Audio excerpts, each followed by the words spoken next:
Hello दोस्तों, आज के इस वीडियो में हम मेंस एग्ज़ाम से संबंधित बात करेंगे और मेंस जो कि 2023 से संबंधित है। 2023 में मेंस की बात करें तो यूपीएससी मेंस, यूपीपीएससी मेंस और बीपीएससी मेंस, इन सभी मेंस की बात कर रहे हैं हम। ठीक है, बीपीएससी का मेंस जैसे कि 68 का मेंस मई में होना है, तो उसमें जीएस का फर्स्ट पेपर और सेकंड पेपर होता है। ठीक है, एक इस बार से जो नया पैटर्न है उसमें एस से भी लिखना होगा आपको, और इसका ये क्वालिफाइंग नेचर नहीं, इसका नंबर जुड़ेगा। ठीक है, तो इस वीडियो में एक हम एसए का टॉपिक देखेंगे, इसमें डीपीएसपी राज्य के नीति निर्देशक तत्व देखेंगे, इसकी तुलना भी करेंगे, यह किस प्रकार से जनता के आदेश पत्र के समान है उसकी भी बात करेंगे। राज्य के नीति निर्देशक तत्व को लेकर मूल अधिकार और डीपीएसपी की जब तुलना करेंगे तो उसमें कौन मजबूत स्थिति में है, कौन कमजोर स्थिति में है, और एक दूसरे के पूरक कैसे हैं, इनकी भी बात करेंगे। और साथ में हम एक या दो प्रश्न भी इसमें देख लेंगे। तो वीडियो थोड़ी लंबी होगी फिलहाल। ठीक है, तो लेकिन ये है कि वीडियो जितनी भी लंबी रहे, लेकिन इस वीडियो को सुनने के बाद राज्य के नीति निर्देशक तत्व से संबंधित या एसए का टॉपिक, ये इन सब का कुछ भी मतलब कोई भी प्रश्न राज्य के नीति निर्देशक तत्व से कोई भी प्रश्न पूछा जाए मेंस एग्जाम में, यूपीएससी, यूपीपीसीएस, बीपीएससी में, वो आप लिखने के काबिल रहेंगे। ठीक है, ठीक है, ये वीडियो, ये जो पीडीएफ, इसकी पीडीएफ मिलेगी, लेकिन अभी आप वीडियो देख के इसको कवर कर सकते हैं। इसकी क्लास, मेंस की क्लास हम बीपीएससी के लिए स्टार्ट कर चुके हैं। बीपीएससी मेंस का बैच शुरू हो चुका है अभी से, अभी 4-5 क्लास ही हो पाई है फिलहाल। और यूपीएससी, यूपीपीएससी के लिए हम प्रैक्टिस स्टार्ट करेंगे। ठीक है, यूपीएससी और यूपीपीएससी के लिए प्रैक्टिस स्टार्ट करेंगे, बीपीएससी के लिए क्लास रहेगी हमारे पास। ठीक है, फीस बहुत नॉर्मल है, जो सब दे सकते हैं। ठीक है, फिलहाल हम अभी निबंध के टॉपिक की बात करेंगे। निबंध का टॉपिक है गांधीवादी दृष्टिकोण और प्रगतिशील राजनीतिक चेतना। टॉपिक है, टॉपिक को समझना होता है, जैसा कि हमने ऐसे वाले वीडियो में बताया है कि किस प्रकार से एक अच्छा निबंध आप लिख सकते हैं, शुरू से अंत तक आपका लय नहीं टूटना चाहिए। ठीक है, उस सबसे पहले आपको ध्यान रखना होता है कि ये टॉपिक जो आप चूज कर रहे हैं उसके बारे में क्या क्या लिखेंगे, डिसाइड ये करना होगा आपको। ठीक है, ऐसे कोई भी टॉपिक उठा के आप नहीं लिख सकते। ठीक, शुरू से अंत तक एक दूसरे से जुड़ा होना चाहिए, हर एक पैराग्राफ अपने पहले वाले से जुड़ा होना चाहिए। ठीक है, रूपरेखाएं तैयार करनी होगी, इस तरीके से हमने उसमें बता रखा है।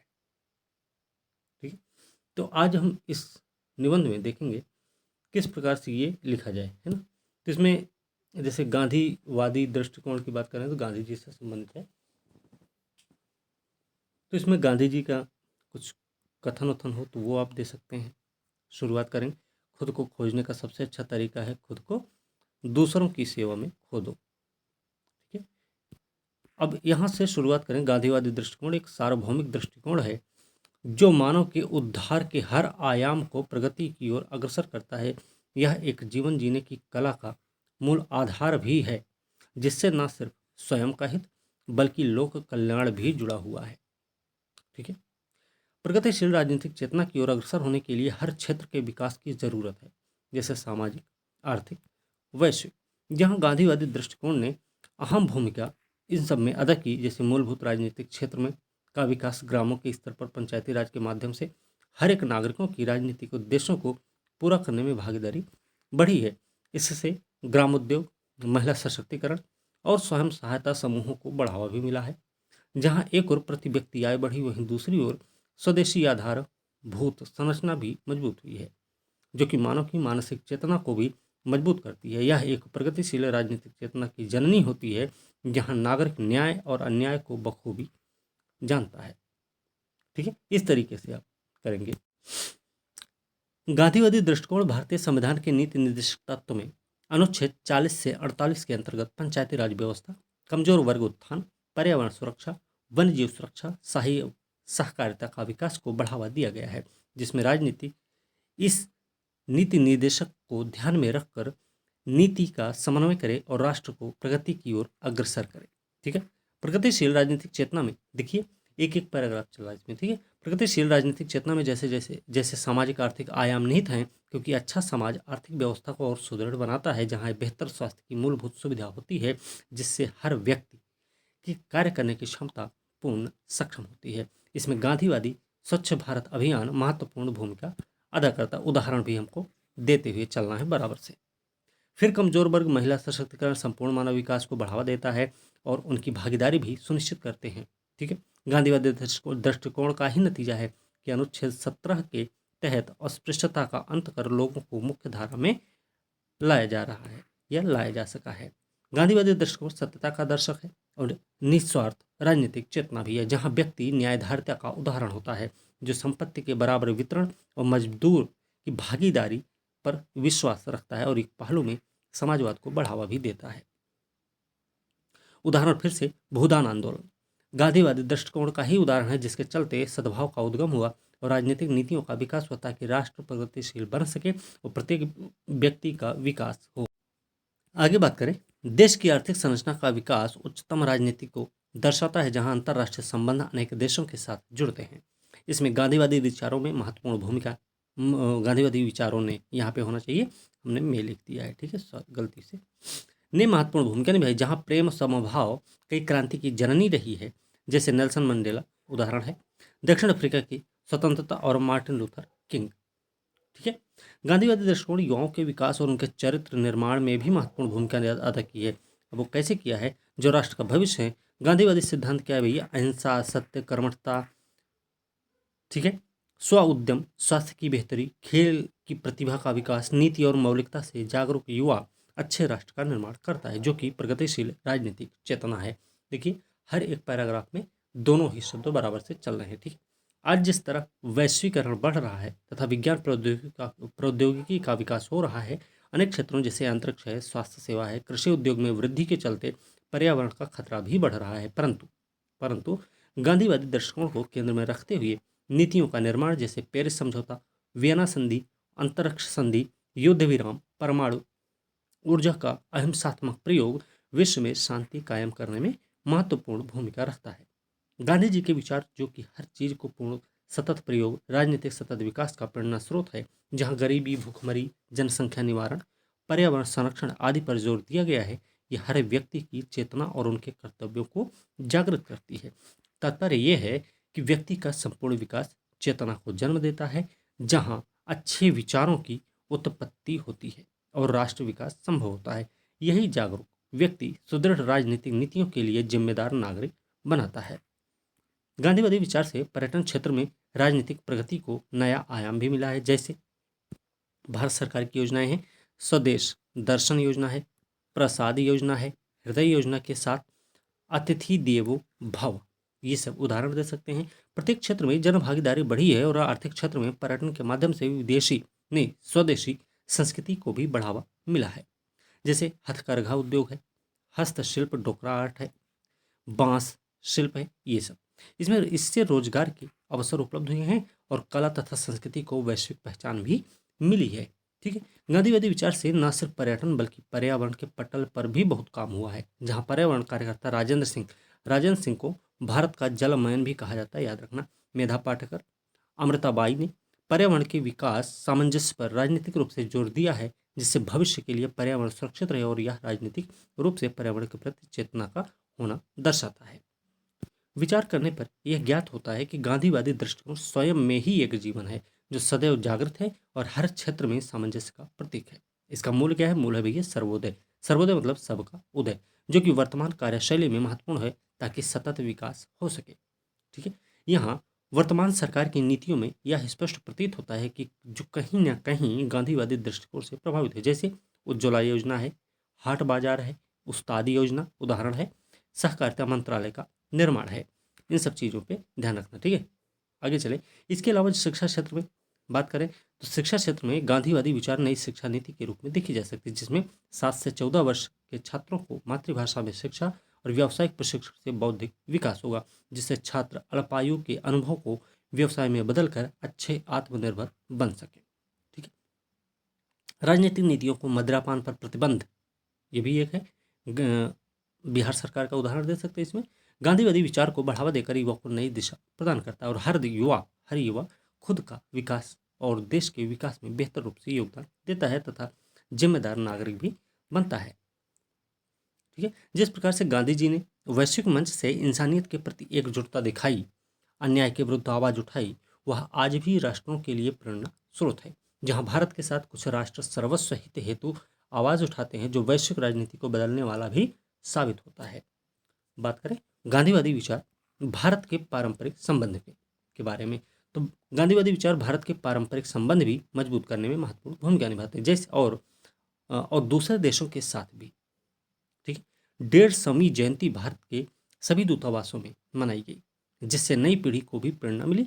गांधीवादी विचार सौहार्द और एकता का प्रतीक है, जो हर क्षेत्र में जन को एक माला के रूप में पिरोता है।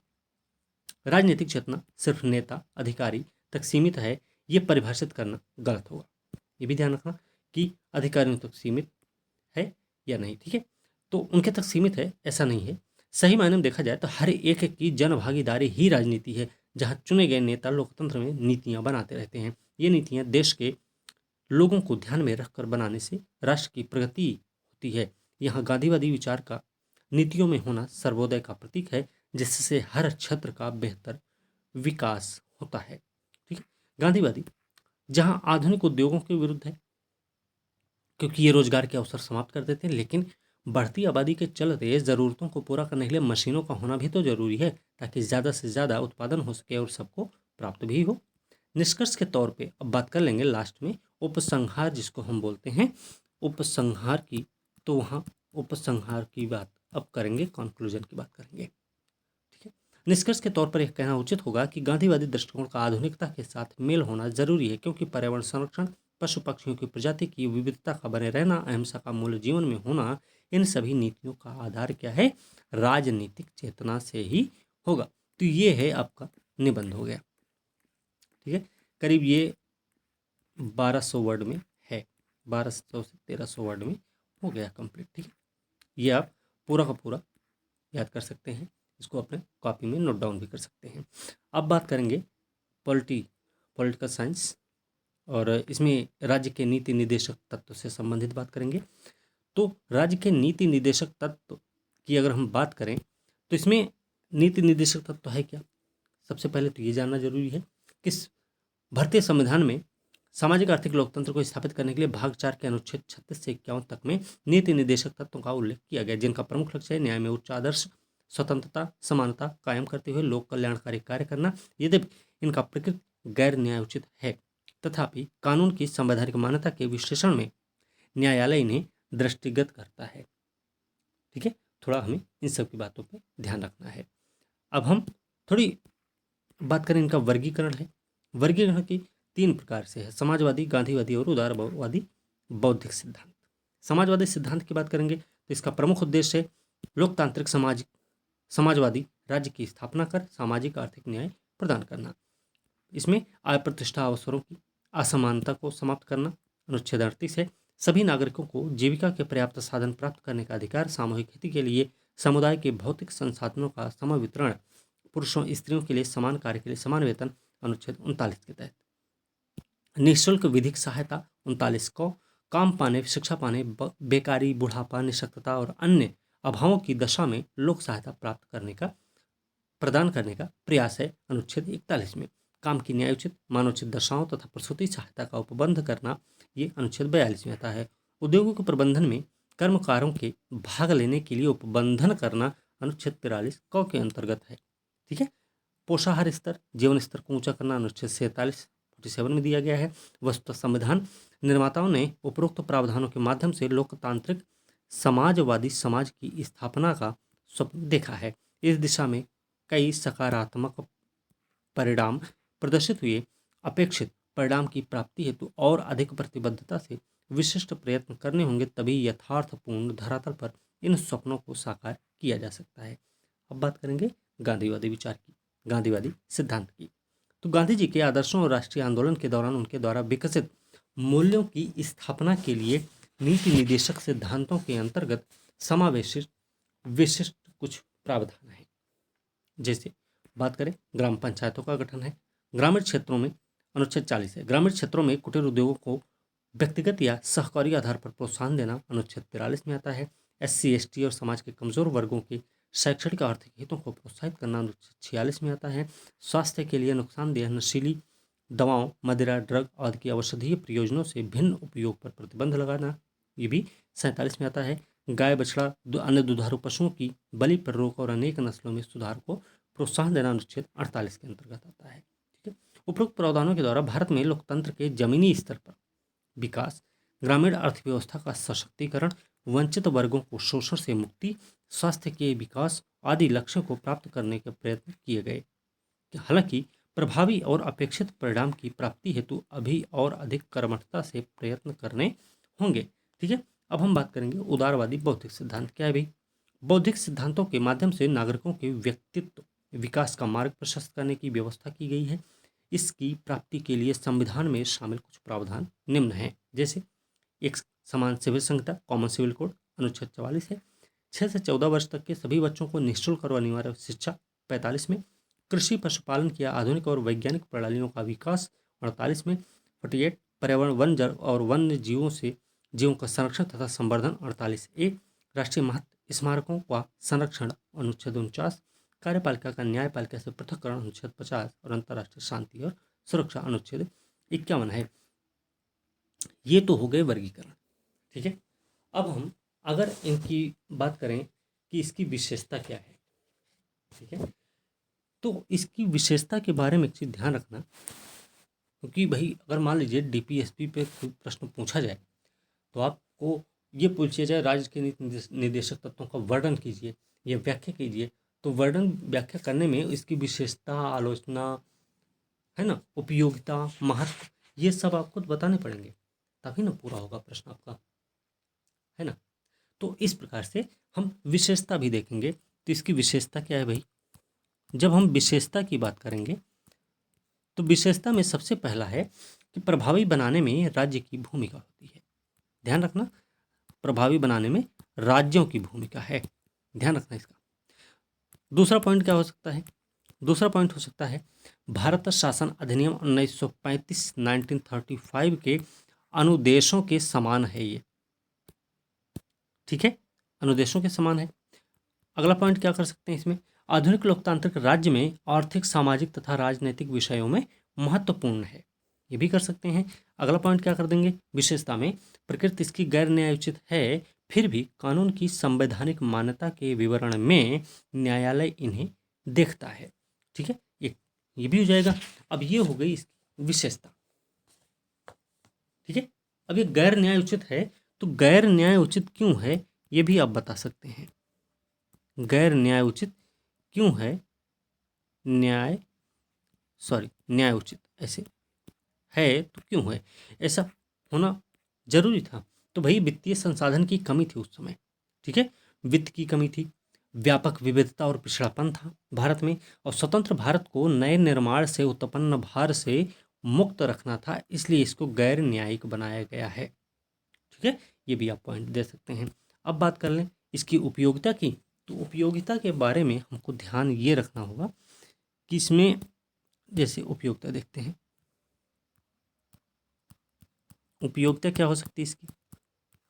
उपयोगिता के बारे में, राष्ट्र के शासन हेतु मूलभूत आवश्यक है, ये संविधान को जीवन दान देने वाला है, कल्याणकारी, ऐसे पॉइंट दे देंगे ना, हर एक का पॉइंट, हर एक पॉइंट, एक एक पॉइंट। कल्याणकारी राज्य की स्थापना में सहायक है, आर्थिक लोकतंत्र को निर्धारित करता है। ठीक है, राज्य प्राधिकारियों के लिए नैतिक आवश्यकता और शैक्षिक मूल्य वाला बताया गया है, ये भी एक पॉइंट बन जाएगा।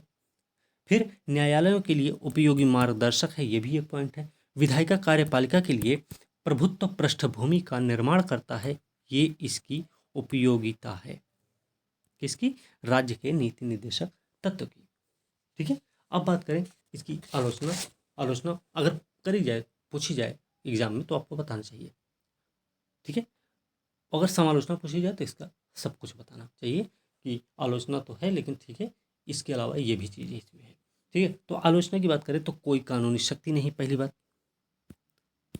ठीक है, आलोचना में सबसे पहले बात करेंगे तो क्या हो जाएगा, आलोचना में सबसे पहले अगर बात की जाएगी, एक मिनट, हाँ, आलोचना की सबसे पहले बात करेंगे तो इसकी कोई कानूनी शक्ति नहीं है, पहली बात है। दूसरी चीज, तर्कहीन व्यवस्था है ये। अगली क्या है, अगला पॉइंट क्या बनेगा, 19वीं सदी के इंग्लैंड के राजनीतिक दर्शन पर आधारित है, इस प्रकार से यह रूढ़िवादिता पर आधारित है। ठीक है, इसके अलावा फिर क्या है, संवैधानिक टकराव की भी स्थिति है इसमें, जैसे बात करेंगे केंद्र राज्य के बीच होती है। ठीक है, राष्ट्रपति प्रधानमंत्री के बीच में हो जाती है, राज्यपाल मुख्यमंत्री के बीच में हो जाती है, तो ये इसकी आलोचना कर सकते हैं। ठीक है, अब इसके आगे का हम देखेंगे, जैसे मान लीजिए बिहार का एग्जाम बीपीएससी लिखने जा रहे हैं, तो बीपीएससी में बिहार के बारे में भी आपको पता होना चाहिए, है ना। बिहार के बारे में भी आपको पता होना चाहिए कि बिहार में 1950 के बाद राज्य के नीति निर्देशक तत्व लागू हुए तो क्या क्या हैं और उनकी स्थिति क्या है, उनमें क्या सुधार करना चाहिए, उनकी आलोचनात्मक व्याख्या करनी है या समालोचनात्मक व्याख्या करनी है या उन पर टिप्पणी करनी है, जो भी करना है आपको उस हिसाब से करना चाहिए। मान लीजिए बिहार में इसके प्रावधान बात करें तो प्रावधान बात करें 1950 के बाद बिहार सरकार ने उपरोक्त नीति निर्देशक सिद्धांतों के व्यावहारिक क्रियान्वयन हेतु प्रभावी प्रयास किए हैं। बिहार सरकार ने क्या किया है, एक तो जमींदारी उन्मूलन इन्होंने किया भैया, जमींदारी प्रथा उन्मूलन अधिनियम 1950 के तहत भौतिक संसाधनों के सम वितरण को बल प्रदान किया है, पहली चीज। दूसरी चीज, समान कार्य के लिए समान वेतन भी है वहाँ पे। इसके तहत बिहार में जीविका के पर्याप्त साधन और अवसर उपलब्ध कराने के उद्देश्य से मनरेगा तथा जीविका आदि जैसे रोजगार कार्यक्रम संचालित किए जा रहे हैं। साथ ही अशक्त वर्ग के लोगों को विविध पेंशन सहायता अर्थ योजनाओं द्वारा सहायता राशियां भी उपलब्ध कराई जा रही हैं। ठीक है, फिर शोषण से मुक्ति कैसे है, बिहार सरकार ने न्यूनतम मजदूरी अधिनियम, ठीक है, के फैक्ट्री अधिनियम, महादलितों के उत्थान हेतु कई योजना प्रोत्साहन योजनाएं लागू करने के प्रयत्न किए हैं। फिर नारी सशक्तिकरण के लिए भी काम हुआ है। नारी सशक्तिकरण पर बल देते हुए मुख्यमंत्री कन्या सुरक्षा योजना, मुख्यमंत्री अक्षर आंचल योजना, अल्पावास गृह योजना, मुख्यमंत्री नारी शक्ति योजना, कौशल विकास हेतु विविध प्रशिक्षण योजनाएं, प्रसूति सहायता आदि व्यवस्थाएं बिहार में की गई हैं। वहीं बिहार में आरक्षित रोजगार महिलाओं का अधिकार के तहत योजना है, सरकारी नौकरियों में महिलाओं के लिए 33% आरक्षण का भी प्रावधान किया गया है।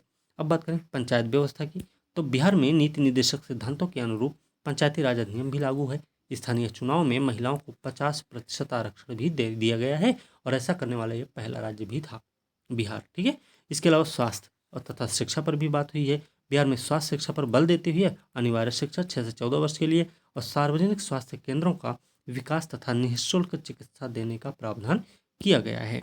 बात करें कृषि विकास की, तो कृषि विकास भी हुआ है। बिहार में नीति निर्देशक सिद्धांतों के अनुरूप कृषि विकास हेतु कृषि रोड मैप निर्मित हुआ है और ये दूसरा वाला 2017 से 22 तक चला है, ये भी आप ध्यान रखेंगे। ठीक है, कृषि रोड मैप निर्मित किए गए, साथ ही जैविक कृषि के विकास पर सरकार द्वारा विशेष ध्यान भी दिया जा रहा है। राष्ट्रीय धरोहर संरक्षण की बात कर लें तो राष्ट्रीय धरोहर संरक्षण बिहार सरकार के द्वारा राष्ट्रीय धरोहरों के संरक्षण तथा पर्यटन के विकास पर प्रशंसनीय कार्य किए गए हैं। बिहार के बोधगया, नालंदा बौद्ध महाविहार यूनेस्को की विश्व विरासत सूची में शामिल हैं, जो सरकार की अहम उपलब्धि है। ठीक है, ये तो हो गया आपका निष्कर्ष। अब हम दे सकते हैं इसमें। ठीक है, निष्कर्ष के तौर पे कैसे देंगे कि निष्कर्षता कहा जा सकता है कि नीति निर्देशक से तत्वों के माध्यम से सामाजिक आर्थिक लोकतंत्र की स्थापना का मार्ग प्रशस्त होता है। इसका समग्र दृष्टिकोण लोक कल्याणकारी राज्य के निर्माण की अवधारणा पर आधारित है। यद्यपि यह गैर न्यायोचित है, लेकिन राज्य के शासन के लिए मूल निर्देश होने की वजह से इसके माध्यम से जनता शासन की सफलता या विफलता के मानदंडों का निर्धारण करती है। बिहार सरकार ने, अब बिहार सरकार की बात हो रही थी तो वो भी बताना पड़ेगा। बिहार सरकार ने इन आधारभूत तत्वों की प्राप्ति हेतु निरंतर सजगता दिखाई है। हाल ही में लागू शराबबंदी कानून और इसमें संशोधन इसका सामरिक और प्रबल उदाहरण है। हालांकि नीति निर्देशक सिद्धांतों की अपेक्षित प्रतिबद्धता से विशिष्ट प्रयत्न करने की जरूरत भी है अभी। ठीक है, ये हमारा निष्कर्ष है। प्रश्न का जो भी तरीका बनेगा वो हम प्रश्न के उसमें डिस्कस करेंगे कि प्रश्न कैसा होगा। ठीक है, अभी राज्य के नीति निर्देशक तत्व का चैप्टर समाप्त नहीं हुआ है, क्योंकि अभी एक और टॉपिक है, नीति निर्देशक तत्व और जनता का आदेश पत्र कैसे है। तो राज्य के नीति निर्देशक तत्व, जनता का आदेश पत्र, ये भी एक टॉपिक देख लेते हैं। डीपीएसपी राज्य के नीति निर्देशक तत्व में वर्णित आदर्शों का पालन करना संविधान का उद्देश्य है, जो कि सिर्फ सरकार के लिए पवित्र घोषणा मात्र नहीं बल्कि जनता का आदेश पत्र भी है, क्योंकि जनता ही उसका बल है और जनता किसी भी कानून से अधिक शक्तिशाली होती है। राज्य के नीति निर्देशक तत्व राज्य को सुस्पष्ट निर्देश हैं, इसके क्रियान्वयन को निम्न बिंदुओं के अंतर्गत स्पष्ट किया जा सकता है। कैसे करेंगे वो हम देख लेते हैं। संविधान के अनुच्छेद 38 और 39 के विभिन्न खंडों के अनुरूप ही समान कार्य के लिए समान वेतन प्रणाली, बाल श्रम प्रतिषेध अधिनियम, न्यूनतम मजदूरी अधिनियम लागू किए गए। ठीक है, संविधान के अनुच्छेद 39 घ और 41 में नागरिकों को जीविका के पर्याप्त साधन का अधिकार तथा काम पाने का अधिकार देने के निर्देश दिया गया है। फलस्वरूप भारत में कई रोजगार कार्यक्रम जैसे मनरेगा, राष्ट्रीय आजीविका मिशन आदि उल्लेखनीय हैं। आगे बात करेंगे 73वां संविधान संशोधन अनुच्छेद 40 में उल्लेखित ग्राम पंचायतों को क्रियान्वित करने की दिशा में उल्लेखनीय कदम है या उल्लेखित कदम है। फिर संविधान के अनुच्छेद 41 में कुछ दशाओं में शिक्षा, लोक सहायता पाने का अधिकार का उल्लेख भी किया गया है। इस स्थिति में कई सामाजिक सुरक्षा योजनाएं जैसे वृद्धावस्था पेंशन योजना है, दुर्घटना मुआवजा योजना भैया, मुख्यमंत्री चिकित्सा सहायता कोष योजना है, मुख्यमंत्री विकलांग सशक्तिकरण योजना, ये सब चलाई जा रही है। अनुच्छेद 42 में काम की न्याय संगत तथा मानवोचित दशाओं के अनुरूप प्रसूति हित लाभ अधिनियम, कारखाना अधिनियम भी लागू किया गया है। ठीक है, कुटीर उद्योगों के संवर्धन के लिए खादी ग्राम उद्योग खोले गए हैं। इसके अतिरिक्त सिल्क बोर्ड, हथकरघा बोर्ड, नाबार्ड आदि का भी सृजन हुआ है। संविधान का अनुच्छेद 45 में क्या है, इसके आलोक में शिक्षा का अधिकार कानून बिहार में भी लागू किया गया है और इसके अतिरिक्त स्कूलों में बच्चों की उपस्थिति बढ़ाने के लिए मुख्यमंत्री साइकिल और पोशाक की योजना भी लागू की गई है। अनुच्छेद 46 में अनुसूचित जाति जनजाति अन्य दुर्बल वर्गों के शिक्षा और अर्थ संबंधी हितों की अभिवृद्धि के प्रावधान के अनुरूप ही इन वर्गों के लिए छात्रवृत्ति, नगद सहायता, कौशल विकास और आरक्षण जैसे पहल किए गए हैं। अनुच्छेद 47 देखेंगे, इसमें पोषाहार स्तर, जीवन स्तर को ऊंचा करने तथा लोक स्वास्थ्य में सुधार करने का राज्य के कर्तव्य का उल्लेख भी है। इसी के अनुरूप बिहार में भी, बिहार का एग्जाम लिखने जा रहे हैं भाई, तो बिहार की बात बतानी जरूरी है। तो बिहार में भी राष्ट्रीय स्वास्थ्य मिशन, राज्य सरकार का स्वास्थ्य योजना, एम्बुलेंस सेवा, निःशुल्क चिकित्सा सुविधा संबंधी योजनाएं, ये सब संचालित की जा रही हैं। ठीक है, आगे बात करें पर्यावरण की संरक्षा तथा सुधार हेतु सरकार ने 1995 में राष्ट्रीय पर्यावरण न्यायपालिका और 2010 में राष्ट्रीय हरित न्यायाधिकरण की स्थापना भी की है। ताजमहल जैसे ऐतिहासिक स्मारकों के संरक्षण का कार्य भारतीय पुरातत्व सर्वेक्षण को दिया गया, जो अनुच्छेद 49 के प्रावधान का अनुपालन है। ठीक है, तो ये हो गया एक। ठीक है, और अब एक देखेंगे मूल अधिकार और डीपीएसपी की बात करेंगे, इनकी तुलना करेंगे और एक दूसरे के पूरक हैं ये भी बात करेंगे इसी में। मौलिक अधिकार की बात करें और डीपीएसपी, तो मौलिक अधिकार और नीति निर्देशक तत्व संविधान के अभिन्न अंग हैं। ये दोनों ही समान रूप से महत्वपूर्ण और इन्हें एक दूसरे के संबंध में देखा जाना चाहिए। हमें शुरुआत ऐसे करनी होगी, जहां मौलिक अधिकार व्यक्तिगत कल्याण को प्रोत्साहन देता है, वहीं नीति निर्देशक तत्व समुदाय के कल्याण को प्रोत्साहित करता है। ठीक है, बात करें मौलिक अधिकार महत्वपूर्ण है, अधिक महत्वपूर्ण है या नीति निर्देशक तत्व अधिक महत्वपूर्ण है, देख लेते हैं। सबसे पहले मौलिक अधिकार अधिक महत्वपूर्ण है, तुलना करनी है ना। तो मूलाधिकार राजनीतिक समानता और स्वतंत्रता को बढ़ाता है, जो लोकतंत्र का आधार है, जबकि डीपीएसपी समग्र विचारधारा का प्रतिनिधित्व करते हैं, जिसमें समाजवाद, उदारवाद, गांधीवाद मूल्यों का समायोजन भी है। मौलिक अधिकारों को संविधान का संरक्षण प्राप्त है और वे न्याय योग्य भी हैं, जबकि नीति निर्देशक तत्वों को ऐसा नहीं है। अतः इस दृष्टिकोण से मौलिक अधिकार क्या है, महत्वपूर्ण है। आगे बात करें, मौलिक अधिकार व्यक्ति के व्यक्तित्व विकास के लिए अनिवार्य रूप से संसाधन उपलब्ध कराता है, जबकि नीति निर्देशक तत्व क्या करता है, संसाधनों पर निर्भर करता है। अब बात करें डीपीएसपी कैसे अधिक मजबूत है, तो मौलिक अधिकारों पर युक्ति युक्त निर्बंधन लोक व्यवस्था, देश की एकता, अखंडता, सदाचार आदि के आधार पर किया जाता है। मौलिक अधिकार में संशोधन भैया युक्ति युक्त निर्बंधन है, मौलिक अधिकार पर ध्यान रखना, डीपीएसपी पे नहीं है, ठीक है। मौलिक अधिकार में संशोधन का आधार ही नीति निर्देशक तत्व है। इस हिसाब से डीपीएसपी अधिक मजबूत स्थिति में। संपत्ति के अधिकार की बात करें, अनुच्छेद 86वां संविधान संशोधन की बात कर लें, 2002 में हुआ था। इसकी बात, संविधान की प्रस्तावना में सामाजिक आर्थिक न्याय पर अधिक बल दिया गया, जिससे नीति निर्देशक तत्वों का महत्व स्पष्ट हो जाता है। तो यहाँ से ये महत्व ज़्यादा अधिक मजबूत स्थिति में नजर आते हैं, ठीक है। अब बात करें दोनों एक दूसरे के पूरक हैं तो कैसे हैं। बात करेंगे मौलिक अधिकार राजनीतिक न्याय की स्थापना करते हैं। मौलिक अधिकार राजनीतिक न्याय की स्थापना करते हैं, जबकि निदेशक तत्व सामाजिक आर्थिक न्याय को बढ़ावा देते हैं। दोनों के पूरक होने से समग्र लोकतांत्रिक व्यवस्था को बढ़ावा मिल सकता है। मौलिक अधिकार व्यक्तिगत हितों पर बल देते हैं, अतः दोनों पूरक होकर व्यक्ति और समाज में संतुलन स्थापित कर सकते हैं। मौलिक अधिकार बताता है कि नागरिकों को क्या दिया जा चुका है, जबकि नीति निर्देशक तत्व बताते हैं कि अभी और क्या देना बाकी है, ठीक है। ये होता है। इस तरह डीपीएसपी और मतलब राज्य के नीति निर्देशक तत्व और मूलाधिकार राज्य के नीति निर्देशक तत्व मूलाधिकार का मार्गदर्शन करते हैं। आगे बात करें सज्जन सिंह बनाम राजस्थान मामले में कहा गया कि निदेशक तत्व देश के शासन के आधारभूत सिद्धांत हैं और संविधान के भाग 3 के उपबंधों को इन सिद्धांतों के साथ ही समझा जाना चाहिए, ठीक है। मिनरवा मिल्स बनाम भारत संघ मामले में ये सब आपको लिखना चाहिए, एग्जाम में उत्तर में आपके लिखा होना चाहिए कि मामले में भाग 3 और 4 को, मतलब राज्य के नीति निर्देशक तत्व और मूलाधिकार को एक दूसरे का पूरक बताया गया है। उन्नी कृष्ण बनाम आंध्र प्रदेश मामले में स्पष्ट किया गया कि भाग 3 और 4 एक दूसरे के सहायक हैं, ठीक है। ये आपको ध्यान रखना है। तो यहाँ से पीटी का भी प्रश्न मिल जाएगा। मिनरवा मिल्स मामला मिल गया, उन्नी कृष्ण बनाम आंध्र प्रदेश मामला भी आपको मिल गया। अब बात करें न्यायपालिका में दोनों की क्या स्थिति है, राज्य के नीति निर्देशक तत्व की और मूलाधिकार की। तो चलिए बात करेंगे चंपकम दोराय राजन बनाम मद्रास राज्यवाद। 1951 में सर्वप्रथम यह विवाद सामने आया कि मौलिक अधिकार और डीपीएसपी में किसे सर्वोच्चता दी जाए। न्यायालय ने निर्णय दिया कि मौलिक अधिकार प्राथमिक हैं, नीति निर्देशक तत्व सहायक हैं, अतः मौलिक अधिकार सर्वोच्च है। चंपकम दोराय राजन मामले में, ठीक है। इस निर्णय को प्रभावित करने के लिए प्रथम संशोधन भी हुआ। प्रथम संशोधन द्वारा कहा गया कि सामाजिक आर्थिक रूप से पिछड़े वर्ग हेतु विशेष उपबंध किया जा सकता है। साथ ही द्वितीय संशोधन 1955 द्वारा कहा गया कि अगर राज्य सार्वजनिक उद्देश्य के लिए संपत्ति का अधिग्रहण करता है और कुछ मुआवजा भी देता है तो इसे न्यायालय में चुनौती नहीं दी जा सकती है।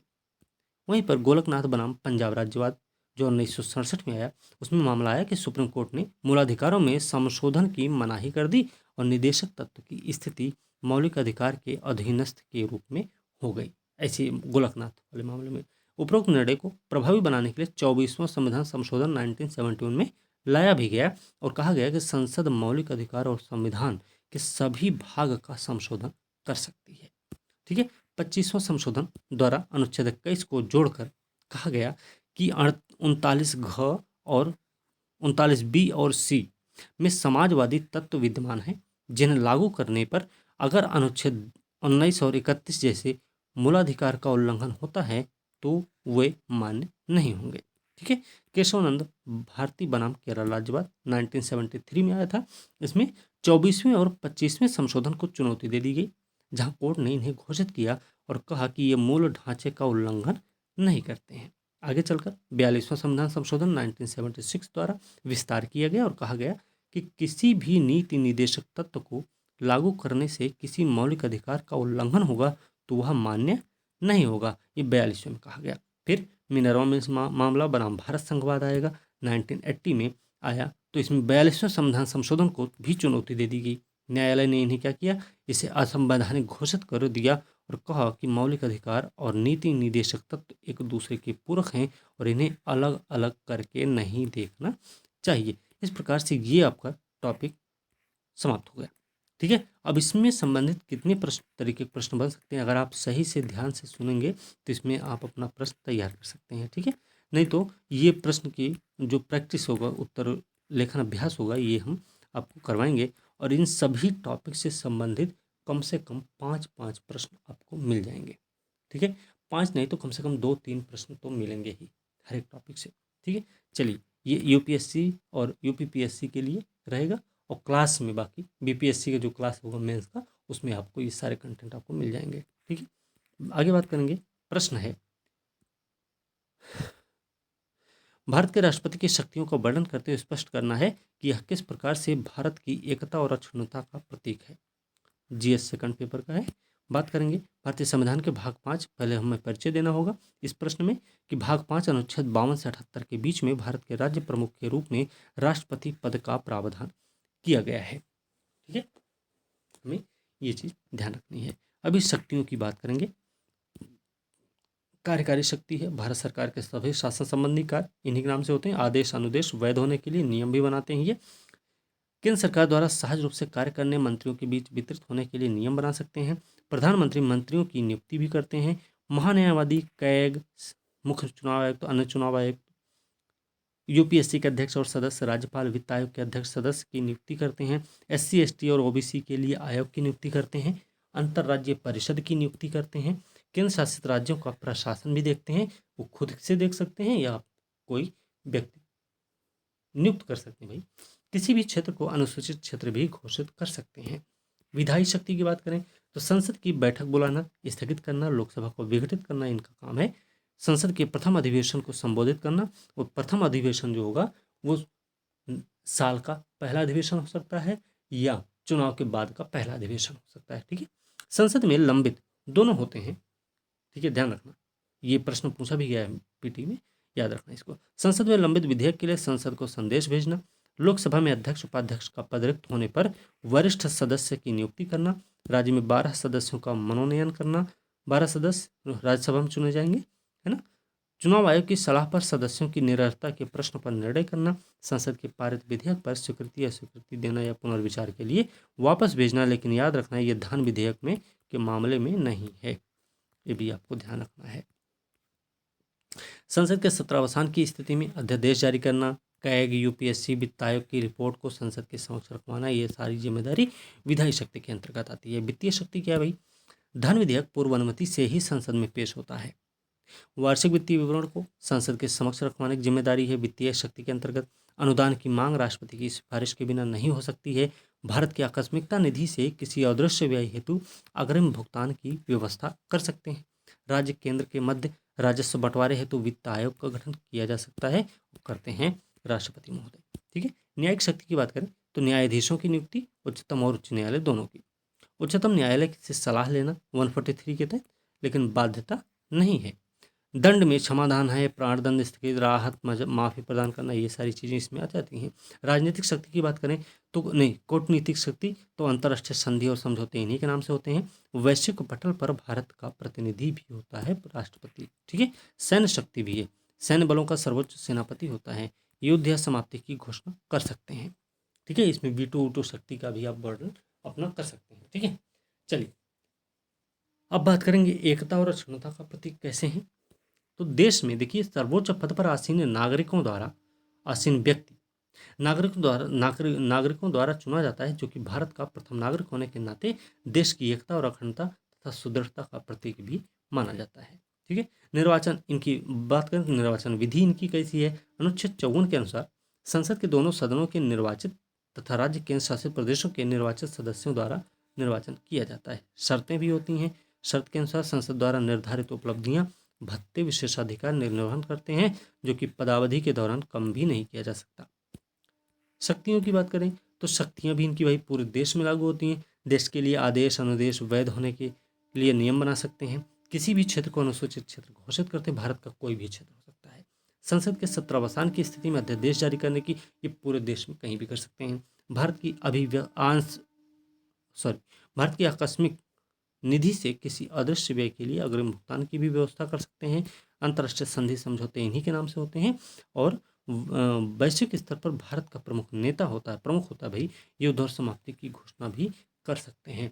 वो अलग बात है यहाँ पे, लेकिन हमको बताने की जरूरत नहीं है कि मंत्रिपरिषद की लिखित सिफारिश के बाद, ऐसा हमें बताने की जरूरत नहीं है यहाँ पे। इस प्रकार से हम कह सकते हैं कि भैया अंत में निष्कर्ष भी देना है कि इस प्रकार से हम कह सकते हैं कि भारत के राष्ट्रपति क्या है, सर्वोच्च हैं, जो कि देश की एकता और अखंडता का परिचायक होता है। का पद यहाँ पे हो सकता है, ठीक है, ये छूट गया है, ठीक है ना। तो ये सारी चीज़ें इसमें हैं। अब इतना सारा चीज़ अगर आप पूरा पूरा वीडियो सुने हैं तो हमें नहीं लगता है कि आप कुछ भी छूट सकता है इसमें, ठीक है। तो हर एक टॉपिक आप सुन के अपना नोट्स तैयार कर सकते हैं। आप चाहे तो प्रश्न भी लिख सकते हैं, नहीं तो प्रश्न का प्रैक्टिस करवाएंगे तो उसमें हम वो सब देख लेंगे, ठीक है। तो इसी के साथ आज की वीडियो हम यहीं समाप्त करेंगे और मेंस की क्लास स्टार्ट हो चुकी है।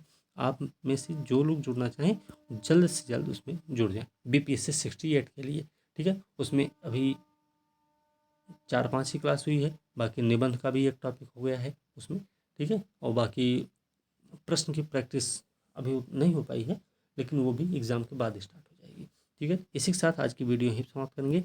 अगली वीडियो के साथ कल मिलते हैं, तब तक के लिए धन्यवाद।